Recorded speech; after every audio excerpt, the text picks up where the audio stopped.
وازاي نعمل ايه في فتره الخطوبه، ايه اللي احنا بنعمله في فتره الخطوبه سواء سنه او سنتين احنا ماشيينها كده ومنظمينها ومقسمينها. اول حاجه خالص السلام عليكم ورحمه الله وبركاته، ازيكم يا بنات عاملين ايه؟ يا رب تكونوا بخير. النهارده بقى هنبدا سلسله اختبارات فتره الخطوبه وازاي نعمل ايه في فتره الخطوبه، ايه اللي احنا بنعمله في فتره الخطوبه سواء سنه او سنتين احنا ماشيينها كده ومنظمينها ومقسمينها. اول حاجه خالص اختبار الشخص اللي معانا ده فتره الخطوبه كلها، بنشوف متوافقين ولا لا، بنشوف عارفين نتعامل مع بعض ولا لا، بنعرف نتخانق ولا لا، وبنعرف نحل مشاكلنا ولا لا، اهله قرايبه الناس اللي حواليه اسلوبه تعامله، اهلي شايفينه ازاي، انا شايفاه ازاي، هو بيتكلم عن اهلي ازاي، الحاجات دي كلها. النهارده اختبارنا اختبار مهم جدا جدا جدا. كل الرجاله خلقها ضيق ولكن بليمت، والخلق لما بيضيق ايه اللي بيحصل؟ واحده بعتت لي وقالت لي يا دينا عايزه اقول لك ان هو انا اختبرت صبره ضربني بالقلم على وشي. يعني عمل ايه؟ ضربك بالقلم على وشك؟ لا ما كمليش. قالت لي لا كملت وكملت الجوازه ودلوقتي انا بتطلق منه. تمام. فاهم اختبار معانا جدا جدا جدا وهو اختبار الايه؟ الصبر. اختبار الصبر هيفرق معاكي جدا بعد الجواز لو خطيبك عصبي ومش صبور. فتعالي بقى نشوف كده مع بعض ايه هو اختبار الصبر ده، وايه الخمس او ست نقط اللي احنا هنتكلم عليهم في اختبار الصبر، ويعني ايه اصلا النقط دي ان احنا نتعامل معاها وننفذها. فلو انت مهتمه بالفيديو اختي كملي معايا الفيديو. نيجي بقى لاول حاجه خالص معانا في اختبار الصبر وهي المواقف اليوميه. يعني ايه يا دينا المواقف اليوميه؟ يعني مثلا لو انتوا رايحين مشوار، لو انتوا في زحمه، لو انتوا مثلا بتجيبي حاجه من السوبر ماركت، لو انت مثلا واخداه معاكي في مشوار رايحين تجيبوا لبس، رايحين تجيبوا اي حاجه من اي مكان، وقت الزحمه وقت ما انت بتعطلي هو بيعمل ايه؟ بيتصرف ازاي؟ بيستناكي ولا يبقى متصربع عليكي وبيزهق و الحاجات دي كلها؟ دي اسمها مواقف يوميه. لو انتوا خارجين واتاخرتي مثلا بتلفي الطرحه، بتحطي روج، بتحطي ماسكارا، مش عارفه ايه، الحاجات دي بيعمل فيها ايه؟ بيزهق ويتنرفز ويتعصب ويسيبك ويتهور وكده، ولا طب خلاص ماشي خدي راحتك، طب قدامك كتير، طب ما نتاخرش، طب مش عارفه ايه. بتفرق المواقف اليومية والحتت التفاصيل الصغيرة دي بتفرق جدا جدا جدا جدا جدا معاكي في اختبار الصبر لخطيبك. تمام. دي كانت اول النقطة. اللي بعد كده وقت المشاكل. بصي بقى سكة ودغري كده بسم الله الرحمن الرحيم. فترة خطوبة يعني كلها مشاكل، كلها مشاكل، ولو ما حصلش مشاكل تقلقي وتخافي ان انتوا كده ما ظهرتوش قدام بعض الشكل الحقيقي. يعني ايه؟ يعني انت مثلا ما طلعتيش اللي جواكي، الوحش اللي جواكي، فعشان كده هو شافه اتضايق منه فما حصل مشكله. هو طلع الوحش اللي جواه او طلع حقيقته، فانت على حسب متقبله حقيقته دي ولا لا، حصل عليها مشكله. تمام. دي نقطة مهمة جدا. وقت المشاكل بقى بيعمل ايه؟ بيستنى ويحلها بهدوء ويسمع الاول، ولا بيجري يكبرها ويتنرفز ويتعصب من غير ما يسمع؟ وقت المشاكل دي مهمه جدا. رايحه له بمشكله، رايحه له بحاجه بتحكي له، بيعمل ايه؟ بيسمعك للاخر ولا بيزهق يقول لي خلاص خلاص خلاص فهمت الدنيا فيها ايه، يلا انا هشوف اتصرف ازاي؟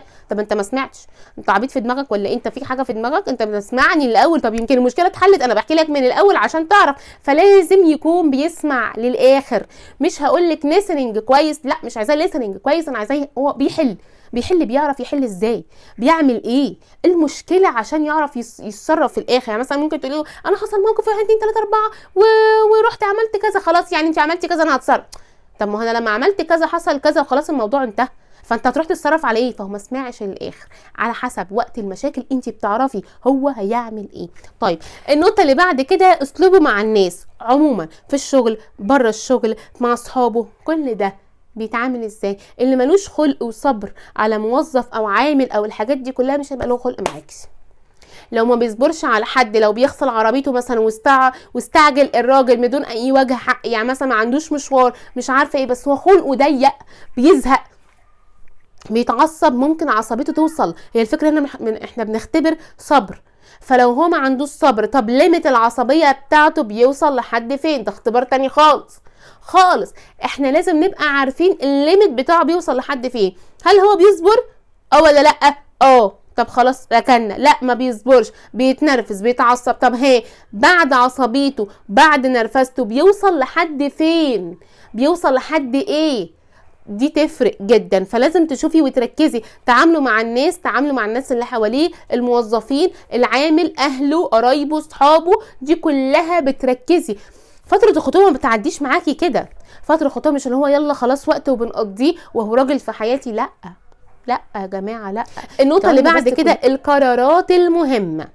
القرارات المهمة بيتأنى فيها واحدة واحدة على الهادي يا زبادي وياخد قراراته، ولا قراراته سريعة ومتهورة وممكن يودي الدنيا في داهية؟ دي مهمة، لازم تكوني عارفة ده كويس جدا في قراراتكم الشخصية، في القرارات عموما. لو هيشتري حاجة، لو هيعمل حاجة، لو هيدخل في جمعية، لو قرارات المهمة دي لازم تركزي فيها جدا. انت بتعمل ايه في القرارات اصلا؟ تمام. دي النقطة اللي بعد كده، وقت الضغط، مضغوط في شغله، مضغوط في مشاكل في حياته، مضغوط عنده مشكلة، مضغوط عنده خناقات، مضغوط عنده بلاوي زرقاء، الدنيا عنده مش كويسة. وقت الضغوطات بيعمل ايه؟ بيتصرف ازاي؟ بيتعامل معاكي ازاي؟ بنرفزة وعصبية ولا انت مالكيش ذنب؟ الحاجات دي كلها مهمة جدا. وقت الضغوطات انت اكتر حاجة بتشوفيها معاه اصلا، انت هتعمل ايه، انت هتتصرف ازاي، انت اسلوبك ايه. الحاجات دي كلها دي ما هو طبيعي ان الناس بتبقى مضغوطة بقى جايبة اخرها، مفيش مشكلة، بس انا غير، انا نصك التاني، انا هبقى اقرب واحده ليك. انت هتتعامل معايا ازاي؟ هتعرف ان انا اللي هبقى جنبك ولا لا؟ ما انت كده كده هتبقي جنبه. انت فاهماني؟ دي كلها حاجات مهمه انت لازم تكوني مركزه فيها. هي زي فتره الخطوبه عايزه كده، ان بنات كتير بتبعتي تقول احنا مش عارفين نعمل ايه فتره الخطوبه، زهقنا وملينا. ما انت لو شاغله وقتك، لو عارفه فتره الخطوبه بتمشي ازاي، لو عارفه فتره الخطوبه ايه دنيتها، ما كنتيش زهقتي ومليتي، ما كنتيش زهقتي من اول 3 4 شهور. خلاص، ما احنا قلنا كل الكلام الحلو وخرجنا ورحنا وجينا. لا، ما فتره الخطوبه دي كلها متقسمه. لو على سنه مثلا، هم 12 شهر مثلا، هتقسميهم ازاي؟ اربعات مثلا او ثلاثات على حسب. عندك 4 ثلاثات، 3 شهور 3 شهور 3 شهور. لو على سنه، اول 3 شهور ده الحب واللفلوه، دي البدايات. تاني 3 شهور خلاص البدايه بتاعت ان انت بتبداي تفهمي الشخص. تالت 3 شهور هو ده اللي بيبان لك فيه. رابع 3 شهور هي دي اللي هتقرري فيها انا اكمل خطوبه ولا لا. فاهماني؟ عشان كده ما ينفعش الخطوبه تكون اقل من سنه. انتوا فاهمين غلط. انتوا فاكرين ان السنه دي طب ما هي دي ما هو كتير قوي وهنعمل فيها ايه؟ لا، فيها اعمال كتير جدا. الشخص مع الوقت والتعود عليه، انت خدي بالك، انت مع شخص عشره، وشك في وشه، تعاملات كل يوم. هتشوفيه هو صاحي من النوم معمص، ما غسلش لسه وشه، هو بيجي لك انتك ومتحنتف والجل وجلجل واعمل له، وانت يا ماما رسمه البلاينر، حاطه الماسكارا، برفاناتك وحركاتك. هشوفك وانت مكندوشه، وهشوفك وقت البرد، وهشوفك وانت حلوه، وهشوفك وانت متانتكه، هشوفك في كل حالاتك. فانت لازم تكوني عارفه الشخص اللي قدامك ده على حقيقته، لازم تكوني فاهمه الشخص اللي قدامك ده على حقيقته. انت فاهماني؟ دي حاجه مهمه جدا جدا جدا. انا مش عارفه اوصلها لك ازاي، ولكن انا بديكي معلومات على قد ما تقدر، على قد ما بعرف اوصل لك. انت بقى على حسب الشخص اللي معاكي. خلي عندك هنا في دماغ هنا بتعرف توزن الامور. في الخطوبه احنا بنفكر بعقلنا 80%، بقلبنا 20%. نعم، ايوه مش عايزه اقول لك عقل 100%، هتبقي صنم معايا، مش تبقي حلو. وفي نفس ده كل وقت انت بتكوني الشخص المهذب. زي ما بتقيمي الراجل، او زي ما بتكوني حاطه الراجل تحت الميكروسكوب، انت لازم تصلحي من نفسه. وده هقولهولك في سلسله تانية خالص، ازاي تكوني الست اللي يتمناها اي راجل.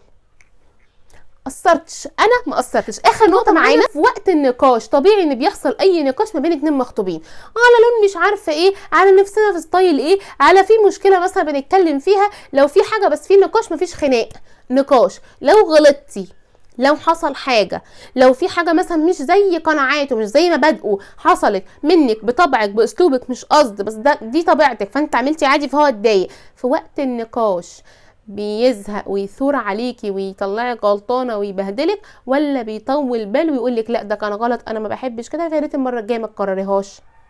هنا بقى نشوف الراجل ده نيته ايه بقى. ما احنا عايزين نجيبك سكه ودغري. تمام، بس كده حلوين. هو ده كان فيديو النهارده. يا رب يكون الفيديو عجبكم. استنوني في سلسله رهيبه عن فتره الخطوبه. ودعوا لكم استودعكم الله، والسلام عليكم ورحمه الله وبركاته.